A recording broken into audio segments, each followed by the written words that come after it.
একটা সময় আমি কাশীতে একটা পথ দিয়ে যাচ্ছিলাম। তার একপাশে ছিল একটা প্রকাণ্ড জলাশয় ও অন্য পাশে একটা উঁচু দেওয়াল। মাটিতে অনেকগুলো বাঁদর ছিল। কাশীর বানরগুলো দীর্ঘকায় এবং অনেক সময় অশিষ্ট। বানরগুলোর মাথায় হঠাৎ খেয়াল উঠল যে তারা আমাকে সেই রাস্তা দিয়ে যেতে দেবে না। তারা ভয়ানক চিৎকার করতে লাগল এবং আমার কাছে এসে আমার পা জড়িয়ে ধরল। তারা আমার আরও কাছে আসতে থাকায় আমি দৌড়াতে লাগলাম, কিন্তু যতই দৌড়াই ততই তারা আরও কাছে এসে আমাকে কামড়াতে লাগল। বানরদের হাত এড়োনো অসম্ভব বোধ হল।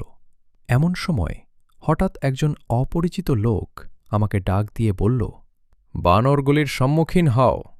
আমি ফিরে যেমন তাদের দিকে মুখ করে দাঁড়ালাম, অমনি তারা পিছু হটে পালাল।